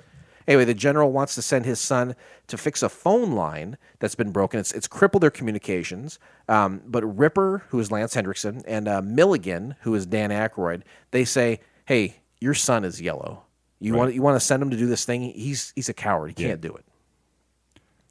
The general brings in his son to reprimand him, but Junior, he sticks up for his decision. He says, you know what? We're dying out there. If you send us in, we're just dead." Right. And this starts like a monologue. I wrote father-son drama, and I put really bad acting by Eric. The whole time him and his father are having this conversation, he's looking off into the distance, and not making eye contact with his dad. But it's just, I was like, this is not a Shakespearean play. This is the moment that I think that, and there's a couple other moments that it's like that, and they even drop the name Shakespeare in this part of the show too. It feels at sometimes very big and theatrical what they're doing, right? And it comes through in their performances. So the general is, like we said, played by Kirk Douglas, and his son is played by his actual son, Eric Douglas. Now, Eric Douglas was Michael Douglas's half-brother. They have different moms. I believe Eric Douglas may have been a few years older than Michael Douglas, and Eric died, I think, about 20 years ago in his early 50s because of a drug habit. Oh. But he was an actor in his own right, but never much success. Sure. The son's like, I don't want to go out there. I don't want to do this mission. And his dad's like, we need you. You got to do that. I tell you what, you don't want to be, he went through this whole monologue of not wanting to be there. Yeah, he said, I want to be discharged. I never wanted to be in the military. His dad's like, I just can't discharge you. Mm-hmm. I'll tell you what, I'll give you a transfer to the rear if you go and do this. Go do this thing. Show the world you're not a coward. Show these men that they can respect you. Yeah. And then if you do it, I'll reassign you. So he goes back out to the trenches. Junior walks among the soldiers, and just it reinforces everything Junior's already thinking. He's seen these guys dead. He's seen these guys injured in pieces. He's walking through a literal horror show, and he ends up at a corporal who he says, I've located the break in the line. It's just over there, and he says, you need to gather some guys to go do this. So he walks out there through like the fog of night in this battlefield. There's 4 guys altogether, a Junior and Ripper and 2 other guys. Right, and they're like, okay, we're going to go. And he's like, okay, I'll stay here. Mm-hmm. They're like, no, we need you to help us. Yeah, they go with us. They get to a point where they're kind of looking over and they're like, okay, the 3 of us will go. Junior, you stay here. Here's a whistle. You see any of the Huns, you see any of the Germans coming, you whistle, and it'll let us know that we got some guys coming on us. And he's like, if I whistle, I'm going to give away my position. Right. And He's they're not stupid. And they're like, this is how it's done. You want to save lives? Right. More guys are important than just your life, and we're working together to get this done. Right, for sure. And I like that, though. He was like, that'll just give it away. Yeah. So he watches on as he sees Germans approach and kill his guys. Right, because he sees them, and he puts the whistle to his mouth, and then he drops it. He chickens out. He knows he's going to give away his position. And all his guys that are on his squad, they all get killed. And they don't just get killed. One guy gets flung like 80 feet in the air. That's Ripper. He gets blown up, and he flies over almost directly onto top of Junior. And it's like, why didn't you blow the whistle? Why Yeah. didn't you blow the whistle? And at this point, Junior freaks out. He ditches Ripper, and he runs back to the trenches and says, hey, guys, don't shoot, it's me. All those guys are dead. I had my gun out. I shot every guy I could. But it wasn't They enough. knew we were coming. They killed us. They got all my guys. He goes down to his dad's office, and he basically lies to his dad and is like, hey, I did what I could. I tried to fight him off. Yeah. And his dad was proud of him. He's like, it didn't go right, but, I'm proud of you for, not being a coward. And everything he's saying about this whole thing is bullshit to make himself look better than So what he happened. can get that transfer to the rear. Just then, Ripper is brought down to the general. He's the guy who flew through the air. Right. He's got half of his stomach is missing. He must have crawled back to that trench. He's injured and calling Junior yellow. Ripper tells the general what actually happened as he's dying, and Junior continues to vehemently deny it. Yeah, he's like, this guy's in shock. You can't listen to what he's saying. He's in shock. It's literally his word versus mine. So what do we do? What does the general do to prove it? The general goes, that gun you said you were using to fight, kill all those Germans, try to fight them off? He's like, yeah. He's like, let me see it. The gun was never shot, so that's how you can tell he's lying. Fully loaded. So then the general says, all right, you have, you showed cowardice. You didn't, and so you're going to be court-martialed. He said, arrest this guy. Arrest this man. Arrest him. His son. They take Not him develop him, just No. arrest him. Mr. Wendell was the judge. Remember that song, Mr. Wendell? Yeah. That's good. Hey, we cut to a court proceeding, and he's guilty of desertion and cowardice, among other charges. The general said the penalty is death by firing squad, and sentence will be carried out at sunrise. 6 men are assigned to do the deed. Right. And this is what with all executions is you have 5 or 6 guys. Everybody's got a blank except one, so that way nobody knows who is the one that actually. Is that shot really? it. Yes. Yeah. And I've always heard of that, but that's so they don't. That's so the people who are shooting don't necessarily have to have that guilt of like. But I also feel like I think most of the people would feel the way you're saying, but there's always a few guys in the military who's like, hey, am I going to get to kill a guy today? I want to kill a guy. Sure. It's like, well, the enemy's a distance off, but here's a guy on our team that fucked up. You can kill him. But I think this rule is like for honor and respect. I think. Okay, that makes sense. Then I think you're right. So the general goes to visit his son in captivity, and Junior is kind of loopy right now. He knows he's going to die. They've stripped him of anything that he could use to kill himself. He's like, I don't know why they did that because I'm scared to die. He goes, I wouldn't kill myself. I'm scared to die. He tells his father that his whole life he was forced to be in the military service. He never wanted to do it. And as much of a coward as Junior has proven himself to be, he's also very honest here, where he's like, I'm scared of dying. We were sending 200 men out there. 30 came back, and a lot of them were super fucked up. Right. The chances of us surviving this are terrible, and I don't want to die. Right. And everyone out there, they are afraid, and if they're not, they are foolish or liars. And this is another scene where Eric's acting is very dramatic. This is the scene where I make note. This feels very Shakespearean to me. Sure, they're in like a basement. Absolutely. So the father says, "Don't worry about it. You're not going to die. I set up this plan. I'm the one that loads the guns anyway. Yeah. I'm going to put blanks on all of them. I got this pack of stuff for you. You're going to act like you're dead, and then when everybody leaves, you're going to go take off. And I got this big old bag plan. of rations will be down there to help you survive once the army, or once we take off to go to the next spot. Once we're gone, you can get up and head the other direction. It seems like his dad is coming to the realization here. It's like, My son's a pussy. well, I think he knows that, but he's thinking, you know what, I did force him into this. Sure. I was never a good Little father. fatherly guilt. Yeah. And so you kind of feel like he's trying to save face by punishing his son because everyone's looking to him to do the right Right. thing, and that is the right thing. To kill his son, is that the right thing? Maybe not, but he's trying to do something to save face and to gain the respect of his men. But at the same time, he also realizes, I wasn't a good dad to this kid, Right. and his life is about over, and I totally fucked him. Right. And then he says, I tell you what, son, I got this plan. All I'm asking you is to stand up and act like a man when you get fake shot, basically. Be brave. Be brave. Yeah. Show him that you're not yellow, because that saves face for him, too. So the next day, the son comes out and kind of arrogant as he's walking, like he's not scared. He's acting very like nonchalant. And right before he gets out, we do see Kirk Douglas loading the bullets into the weapons. Yep, exactly. But yeah, you're right. He is kind of coming out, not necessarily a swagger. Well, he but, says like, well, it looks like it's a good day to die or something like that. but it is almost a little too like, all right, tone down a little yeah, bit. yeah, bring her down a notch. So Junior's brought out, and he's put on a platform on the edge of a deep ditch, and he looks down there, and he sees other bodies that are down there. And He as sees the bag. He sees the bag. As he too. takes his place, he sees that bag below. Milligan, again, who is Dan Aykroyd, he reads Junior his final judgment, offers him a cigarette, which he denies. Instead, he takes a hit off a flask, which is the same one we saw him at the beginning was taking a sip of, and he denies a blindfold even. Right. And in his last words, Junior says that he tried and that he is not his father.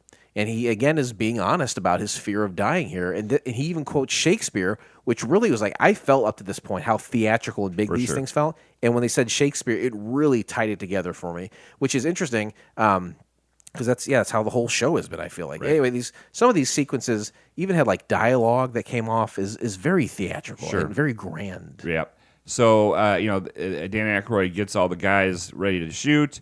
And right before he says fire, Eric looks in his dad's eyes, and he can see that, oh shit, that his dad was lying to him. His dad looks away, and in that half a second, you can feel Junior thinking, "Did he switch the bullets?" And if not, it's like the greatest acting ever to really make him think that didn't happen. He didn't. It's the real bullets in there. He's dead. They shoot him up. He falls into the ditch. He actually shot right out of his shoelaceless shoes. Nice. That's a good save. And Milligan and then the general approach the ditch. They look over and they see his son down there. And Milligan, played by, again, Dan Aykroyd, he looks at Kirk Douglas and he realizes, like, hey, you're in charge of all these guys. This is your son. This is a big deal. And he says, hey, man, he died like a man. And General said, yes, my son isn't yellow. The camera zooms in on his flask. What did it say? I could not read it. This was an episode that we found out was on Tales of the Crypt. The version of Two-Fisted Tales that we saw was not great. It was not awesome clarity. So I was like, you know what? I have HBO Max. I will go and I'll find Tales of the Crypt. I will seek out that episode. It's season 3, episode 14, by the way. I looked it up. And I will find what it says on that flask, because it must have been important enough for them to zoom in on. Tales of the Crypt, due to licensing issue, is not on HBO Max. I could not find what that flask said. I will forget about it tomorrow. Right. But today it bugs me. Right. Yeah. That's the end of that. Mr. Rush berates us some more with the camera. The underwear again. And then a camera that he's farting around with explodes, and Mr. Rush explodes into blood and guts. And it's the real end this time. Before we move on, did the general make the right move?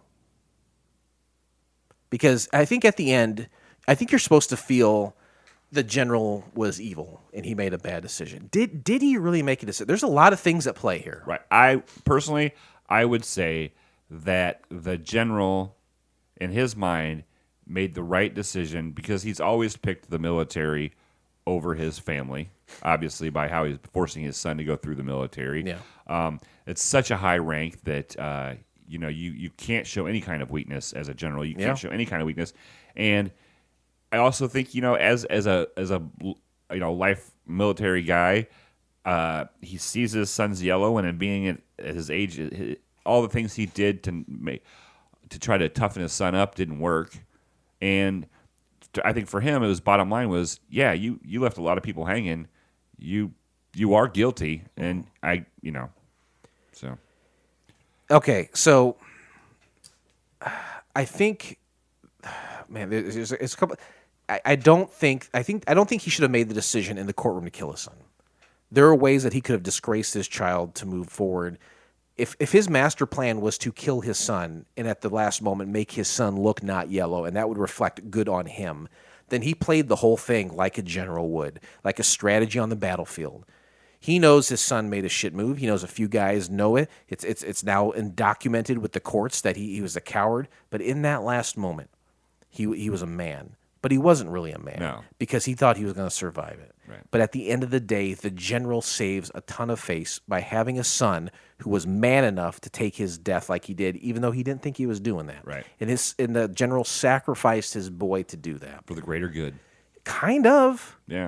Because these guys have to look to him and trust him to make the decisions to go forward in these battles. Yeah, this is World War I. This is not like in battles today where we're shooting people from like half a country away. Yeah. You know what I mean? Hiding, these guys were in bunkers and they were getting shot up. I think the bottom line is the general was not a good dad. He put his son in an impossible situation. The son was a coward. He was honest about being a coward. And he felt like if we've come this far, we're in this position, I have to kill him to save face for everyone so we can move forward. But the poor kid should never have been in that situation to begin with. Anyway, that's my... This felt a lot heavier than maybe it was intended to be, to me. True. Please remain seated as we are now crossing a zone of turbulence. Coward of the county. That voice sounded like a ghost. Hey, Coward of the County. That was about... Is that Kenny Rogers? Yeah, I think so. Wasn't it about a guy who, like, his wife was, like, raped? And he had to, like, go fight these guys, but he was, like, a coward? I don't know. I'll have to check it out. If you look up the lyrics to Coward of the County, it is alarming to me. All right. Two-Fisted Tales. Hour and a half movie. 3 segments. Essentially 3 episodes of a pilot. Why didn't it work? Gee whiz. Why didn't it work? I would say that... Why didn't it work? I would say it was long, but that we have knowledge that it probably was cut up or could have been cut up. That's why they did it. Yeah. It had a lot of banger people in it. Of course, Brad Pitt wasn't Brad Pitt at the time, but still. None of these guys, except for Kirk Douglas. I think if I was watching Dan these Aykroyd. 3 individually, like, I'd be like, oh, besides the cowboy one wasn't very good in my opinion. I don't know. I think maybe we don't know who it was made for in regards to company-wise, or what channel it was going to be on. So we don't know that. The first 2 seemingly could have been an hour-long show with 2 episodes on Fox, and the third one seemed 45 minutes to an hour. That's on HBO with all the gore and the cursing that Mr. Rush was doing. If it had survived, this is an anthology series. Tales of the Crypt had supernatural and murder and just kind of, it was supposed to be scary and spooky, but also fun, and every once in a while Twilight Zone a huge too. fat tits hanging out. Right. This is supposed to be along the lines of action-packed, adventure, thrilling episodes. I think it feels like Tales of the Crypt, but it doesn't have that spooky element to it. It is more action-driven. If it goes forward, I think we're just getting that everywhere. I think Mr. Rush is going to come out. He's going to tell you some horrible story about how he was hurt and he didn't cry or whimper. Right. And he'll fucking point a gun at your face, and then he'll tell you a horrible story and come back in his wheelchair and he'll talk about shit-stained underpants or something. He'll open it and wrap it up, and hopefully this thing would have been cool enough. It would attract hot young Hollywood talent to come out and do a quick episode. Sure, for sure. Brad Pitt. This is early. This is before Cool World. I think this is before California. This is before probably Thelma and Louise even. Wow. This is like right after he got done playing the rock star on Growing Pains. He went right over to this. What do you think? If this survived, is this an hour-long show every week? Is this 22-minute episodes? I think if it's for cable, you make it an hour. You do 2 shorts. If it's for quote unquote regular TV, I say you chop it into a half hour. Yeah, for sure. And you have endless subject matter. You know what I mean? You're not tied to any particular character or storyline. There's no. The first one took place in the 1800s. Yeah, there's no canon, right? So, I think 1 story a week is fine. there is some real production value to some of these. You know, this Sure. looks good. To do 2 episodes, 2 stories in 1 episode, that's a lot of money, I think. Right. So I think 1 half-hour or 1 hour episode per week, you do a season of 13, 15 Right. episodes, whatever. I think that would be fine. But I do like a good anthology. Do you ever watch any anthology shows? Not really. The most modern one I can think of, since you asked, was Black Mirror. You ever tell of that show? I've heard of them, but I've never watched any of them. Black Mirror are individual, isolated episodes. It's not a story arc of any kind, just one story, 1 hour, you're in and out. But I think it mainly focuses on the potential and horror and when things can go wrong in terms of technology. Right. And I think that's what this show is. It's just these high octane. The theme is thrills. Sure. Thrills and possibly chills. Right. That's what Two Fisted Tales is doing. So as long as it kept that theme, I think the individual episodes are fine. We don't need a story arc every week, do we? No, for sure. All right. You can always bring in different actors all the time. You know, Oh, yeah. There's no contracts, big contracts. 91, 90, 91. Aykroyd's a big deal. He was a get. Yeah. Kirk Douglas, legend, Yeah. film legend. For sure. So that's kind of a tip of the cap or a feather in the cap for the show to get these cool people involved. Hey, Rotten Tomatoes, no one's talking about it there. This is part of the show basically where we say other people have seen Two Fisted Tales and they've given it ratings and reviews. IMDb does have a score. Blake, what do you think people from around the world rated Two Fisted Tales? 7.8? It's a 5.8, and that's from 639 Wow, ratings. that's a lot of reviews. Viewer reviews, 2 out of 10 scars. I was one of the few who saw the original broadcast. This is from Agent 10, way back on August 13th, 2002. Corny and horrible. I was not surprised this short-lived show didn't make it. I remember fondly when Tales from the Crypt tried reusing these corny episodes like they were actually scary. Coupled with the bad acting and lousy music, I was surprised this crummy show was ever conceived. It never showed up again, and one can only be thankful for this circumstance. I would say that the acting was not top-notch all the way through these 3. I'll give the guy Yeah, that. I think so. 4 out of 10 scars. I wish it was like the comics. This is Bands About Movies from August 12th, 2021, so just a couple years ago. Hey, sadly, this was let down, and after one airing, the 3 episodes all appeared as part of Tales from the Crypt. I always was upset that the show didn't use the material it was based on. This is really no different, but the last tale is tense and brutal, a rare Zemeckis-directed story that isn't overly dependent on special effects. Let's a couple more real quick. For those who loved Paths of Glory, this is from Aki Diaz from September 16th, 2001. Can you imagine being so driven to write a review on IMDb 5 days after the World Trade Center collapsed? Well, he had nothing else to do. If you like Douglas and Kubrick's Paths of Glory, then you'll be sure to love this if you can get your hands on a copy. Brad Pitt, not at his best. This is from Bonnie Cat, 2001, May 28th of that year. Hey, it was screened on UK TV on the Sci-Fi Channel on 28th of May 2001. So there you go. That's Okay. where it was aired. If you are desperate to see it, it's still out there. I wouldn't recommend it. If you are a Brad Pitt fan, though, film is awful, and he doesn't look his best. Yeah, I mean, I not think supposed to. I think he looks good. It was like a greaser. Last one. It still haunts me. This is from I don't think Erlen Stromschnell from July 28th, 2003. As a young lad, I had the opportunity to see this film, and although it was nothing compared to Tales of the Crypt or The Twilight Zone, hell, The Hitchhiker was better, but I still thought that the plot of each story had an edge. Just that it wasn't that sharp, and it still managed to capture and hold that strange feeling when you don't know if you should laugh out loud, turn it off, and watch something worthwhile, or maybe just see it for what it is, a movie that's very idea that it is bad. After all, just about everyone likes to trash a movie now and then just for fun. That's a kind of a shit review. Yeah.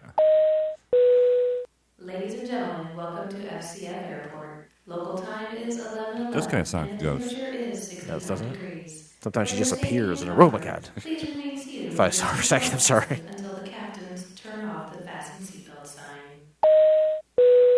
Now we rate Two Fisted Tales. Blake, how do we do that? It's based off of the television show from the 90s, Wings. It's a 1 through 7, and each number is a character from Wings. 1 being the worst, that's a Roy Biggins.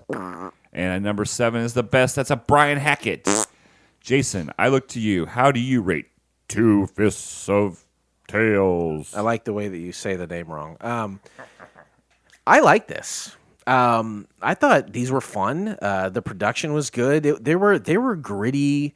Almost, I know this phrase gets used a lot, but some of them almost felt noirish. Okay. Just these kind of dark tales. They weren't spooky. I don't think they were meant to be spooky. They were I didn't. They were meant to have an edge, to be thrills and chills. Yeah. I thought they were fun. I could see watching a half hour of this for a few episodes to see if I got into it. It's interesting that most of the ones that we watch are just one pilot, but this is almost 3 pilots in one made-for-TV movie. I had fun with it. I'll give it a 5.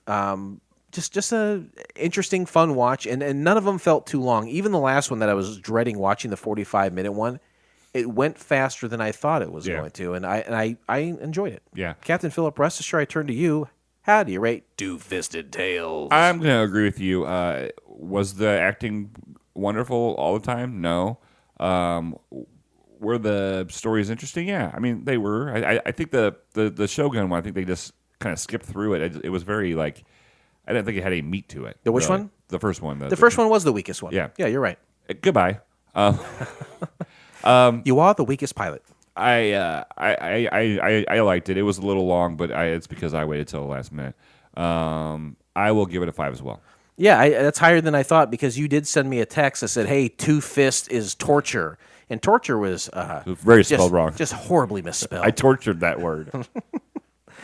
Yeah, so you bring a lot of joy into my life. I love to use you as an example of a guy who said, "Spell check, schmell tech."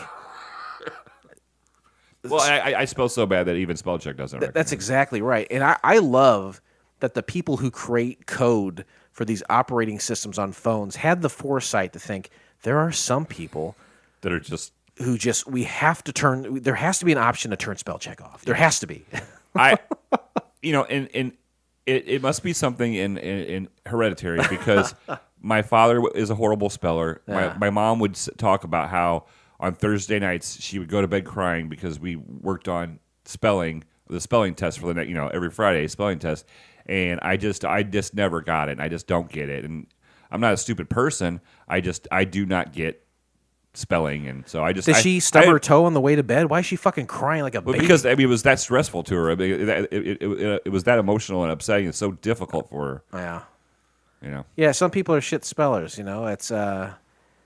It's the way we learn is not perfect because everyone learns different. My brother can take apart a vehicle and put it back together, but he couldn't tell you how to spell the word knife. Sure. He's a shit speller, but he's not a stupid guy. Right.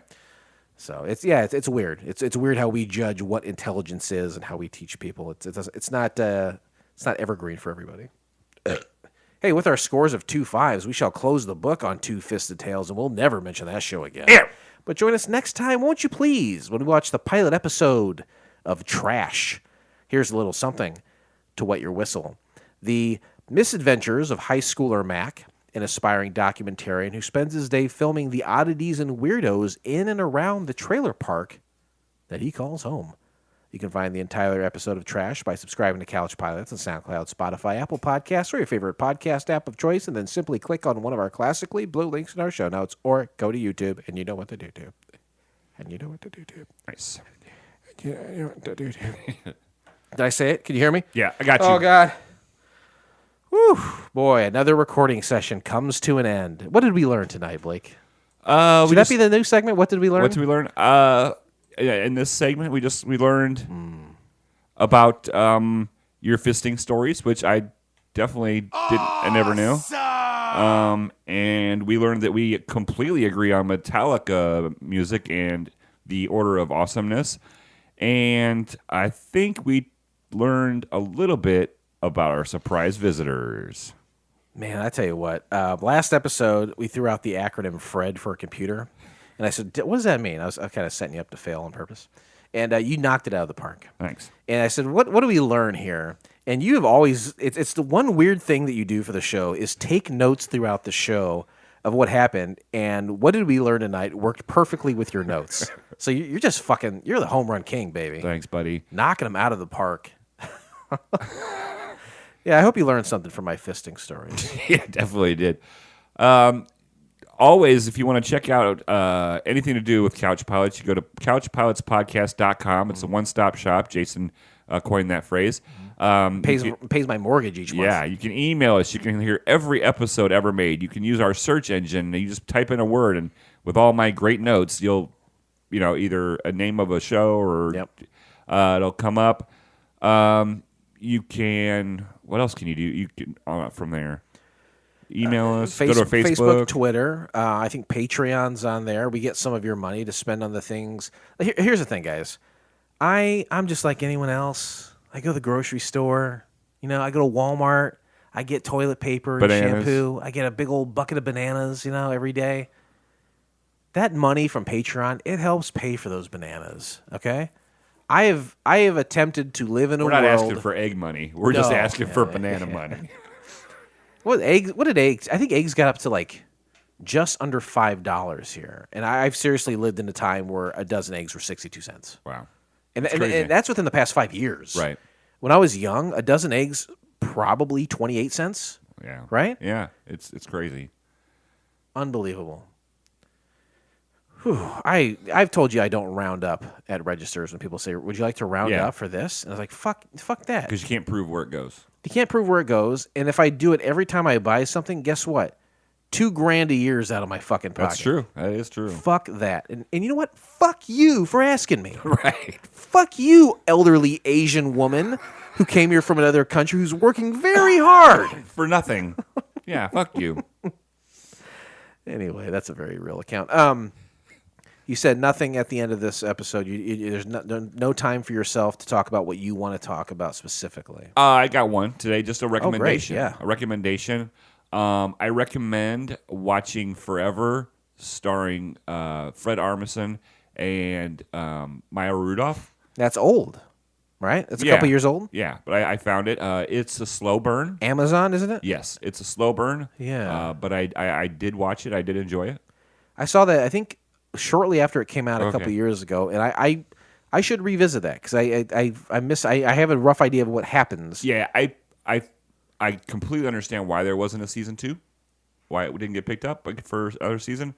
But I always like Fred, and it's cool to see him in a maybe not so like punchline goofy role, and it is a serious. It's to flex some acting muscles a little bit. It is a slow burn. It is a slow burn. Yeah. But I found it very interesting. Just put it out there, and then the podcast Wild Things about Siegfried and Roy. Check it out. Mm-hmm. I feel like that name's wasted. Wild Thing? Wild Thing should have been for another podcast. I don't know. Can there be podcasts with the same name? There's so many out there. There would have to be. Yeah, right? I would think. Yeah, Wild Things. I would just add an S to maybe it. A Z. Yeah. Maybe a second Z. I enjoyed it. Okay. It seems like a wasted name on that, but probably an interesting listen.